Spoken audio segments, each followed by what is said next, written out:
सध्या विधानसभेचं इलेक्शन आहे आणि या विधानसभेच्या इलेक्शनमध्ये मी पाहून राहिलो, आता महाराष्ट्राच्या मुख्यमंत्र्यांनी महाराष्ट्राच्या विधानसभेत मागच्या अधिवेशनात सांगितलं होतं का आमचे जे जिल्हा परिषदेच्या शाळेतले पोट्टे आहे यायले म्हणे आम्ही नवीन चांगले ड्रेस चांगल्या क्वालिटीचे देणार आहे आणि ड्रेस दाखवले होते।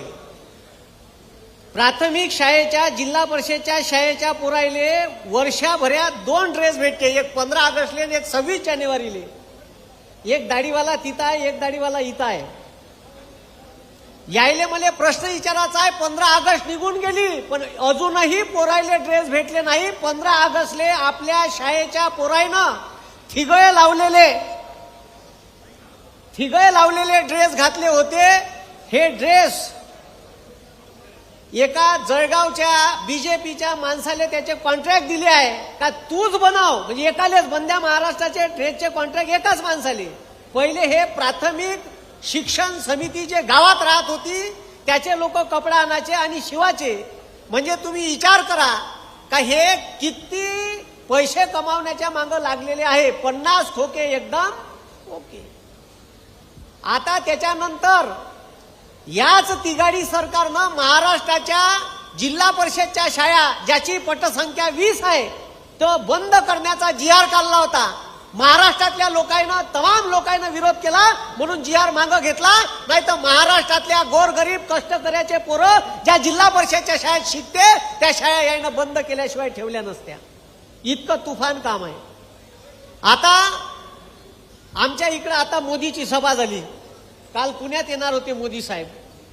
2 माणसातला फरक पहा, आमच्या इथं आदरणीय पवार साहेब आहे, 84 वर्षाचे तरुण योद्धा, भर पावसात सभा, आणि ह्या दाढीवाला फाटरू ह्या पाऊस येणार आहे म्हणून सभा कॅन्सल केली यानं। मग तुम्ही विचार करा, म्हणजे या वयात पवार साहेब भर पावसात सभा घेते, पाऊस येणार आहे आणि मेट्रोचं काम होऊन त्याचं लोकार्पण करायला तयार नाही। त्याच्यानंतर आता तुम्हाला सरकारने एक योजना चालू केली, पैसे पहा कसे काढते तुमच्यापासून। या आमच्या आया बहिणी आहे इथं, 1500 रुपये चालू केले का नाही तुम्हाला? 1500 रुपयात बहिणीचं प्रेम विकत घेता येत नाही, हे लक्षात ठेवा म्हणा। 1500 रुपयात बहिणीचं प्रेम विकत घेता येते का? आमच्या आया बहिणीले 1500 रुपये देते। शेतकऱ्याले 6000 रुपये किसान सन्मान योजनेचे देते मोदी सरकार, पण आमच्या खतावर 5% GST आणि फवाऱ्याच्या औषधावर 18% GST आहे। 1 लाखाचं औषध जर शेतकऱ्यानं घेतलं तर 18,000 रुपये मोदीच्या घशात चालले। म्हणजे 6,000ची भीक द्यायची, 18,000 खिशातून काढून घ्यायचे। इतके बदमाश लोक सत्तेत बसवले आहे, याले जबाबदार आपणच आहे। पण आता जसं तुम्ही लोकसभेत परिवर्तन केलं तसं येणाऱ्या निवडणुकीत आपल्याला परिवर्तन घडून आणायचं आहे आणि पुन्हा या मतदारसंघातून प्राजक्तदादाला आमदार आपल्याला करायचं आहे। त्याच्यानंतर मी आता एक सर्वे म्हणजे मी एक अभ्यास केला, मी नेहमीच त्याच्याबाबत चालू राहते माझ्या काही ना काही। आता मनमोहन सिंगाच्या 10 वर्षातला अभ्यास केला आणि ह्या दाढीवाल्याच्या 10 वर्षाचा अभ्यास केला का यानं शेतकऱ्याच्या जे 26 पिकाचे हमीभाव जाहीर केले केंद्र सरकार, यानं 10 वर्षात किती भाव वाढवले।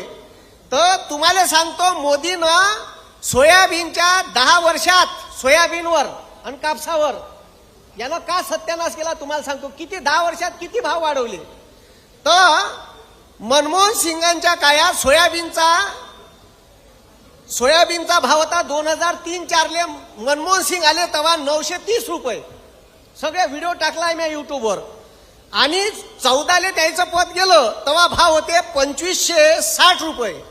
म्हणजे 10 वर्षात मनमोहन सिंगांनी सोयाबीनच्या भावात, मनमोहन सिंगाचं सरकार होतं आणि महाराष्ट्राचे कृषी मंत्री होते आदरणीय पवार साहेब। त्यावेळेस 175% भाववाढ झाली, म्हणजे 250% दुपटीपेक्षा जास्त। तुम्ही विचार करा, 9 तिरी 27 म्हणजे जवळपास 33 भाववाढ केली सोयाबीनची। आणि ह्या दाढीवाल्यानं पहा का केलं, ठीक आहे, या दाढीवाल्याचा विषय पहा, यानं काय केलंय, अरे बा, यानं ह्या जेव्हा सत्तेत आला तेव्हा 2560 रुपये भाव होते आणि आता 2023-24 ले मागच्या वर्षी 4006 रुपये सोयाबीनचा हमी भाव होता. ह्या पठ्ठ्यानं फक्त 79% सोयाबीनच्या भावात वाढ केली 10 वर्षात. तुरीचे भाव वाढले. एक वेळ तुरीची डाळ बोलावली इजिप्तवरून, किती बोलावली, औकातल्यासारखी बोलावून घेतली. सोयाबीनचे भाव, तुरीचे भाव 4000 आले 12,000. तर कंट्रोलने 32 रुपये किलो विकली भोगदाड पडलेली तुरीची डाळ. सार्वजनिक वितरण प्रणाली. म्हणजे आपले पोरं शिकले नाही पाहिजे. त्याच्यानंतर एमपीएससी, ग्रामसेवक, तलाठी, पोलीस भरती ह्या परीक्षा एमपीएससीने द्या असं मी कितीतरी वेळा म्हणलं. वर्ग 3 वर्ग 4च्या. पण एमपीएससी घ्यायला तयार आहे, पण हे द्यायला तयार नाही. यानं प्रायव्हेट संस्था नेमल्या, तिथून काही गल्लोऱ्या खायला भेटत असेल. छत्रपती शिवाजी महाराजाच्या नावानं राजकारण करते. याची निष्ठा तरी आहे का छत्रपतीचं नाव घ्याले? सुरत मार्गे गुवाहाटी पैते, गोवा मार्ग वापस येऊन सकाळी शपथविधी घेते. अरे घेते ना. आणि मग आम्हाला हे सांगते निष्ठा. छत्रपती शिवाजी महाराजाचं स्वराज्य हे याच राज्यातल्या 12 बलुतेदार 18 पगड जातीच्या निष्ठेवर अवलंबून होतं. तुमच्यासारखी निष्ठा 50 खोक्यात विकत घेऊन खाल्ली नाही. असे महाराष्ट्रातले काही निष्ठावंत लोक अजूनही जिवंत आहे आणि ते तुम्हाला फेरबदल करून दाखवल्याशिवाय राहणार नाही. तुम्ही उभा केलेला छत्रपती शिवाजी महाराजाचा पुतळा 8 महिन्यात पडते.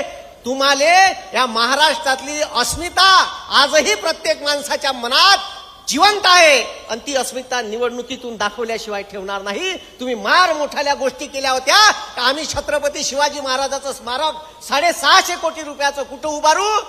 अरबी समुद्रात उभारू. त्याचे 25 करोड रुपये खर्च झाले, पण अजून एकही ईट उभी केली नाही. म्हणून हे लक्षात ठेवा का सध्या काय बदलीचं आहे. आपल्याला बदल घडवणं गरजेचं आहे. जर पुन्हा आपण अशाच परिस्थितीत राहिलो तर ते उरावर बसल्याशिवाय राहणार नाही. म्हणून मला एवढंच सांगावं असं वाटते का आपल्या पवार साहेबांनी सगळ्या लोकांना, म्हणजे जे पक्ष फोडून गेले त्याला आता थोडीशी लाज येऊन राहिली. आता आपलं डिसिजन तर चुकलं नाही. बीजेपीला असं वाटून राहिलं का आपलं डिसिजन चुकलं बा. आता तोंड दाखवायला जागा नाही जी. प्रत्येक ठिकाणी लोक विचारून राहिले आणि आता त्याच्या सीटाच आल्या नाही तर सीटा वाटपावरून भांडण लागते का का. पण आता महाविकास आघाडीचं सरकार येणाऱ्या काळात येणार आहे आणि जे लोकसभेचं इलेक्शन झालं त्याच्यात 170 जागांमध्ये आपण 288 मतदारसंघात आघाडीवर होतो. जे बहुमत तिथं होतं तेच बहुमत कायम राहिलं पाहिजे आणि तुमच्या मतदारसंघात पुन्हा एकदा एक महाविकास आघाडीचा आणि राष्ट्रवादी काँग्रेस पार्टीचा उमेदवार म्हणून प्राजक्त दादाला निवडून द्यायचा आहे. मी मागून ठीक आहे, मी आवाज देतो, तुम्ही मागून आवाज द्या. रामकृष्ण हरी. दोन्ही हात वर करा. रामकृष्ण हरी. रामकृष्ण हरी. मला इथे आमंत्रित केलं त्याबद्दल खूप खूप धन्यवाद. जय हिंद, जय महाराष्ट्र.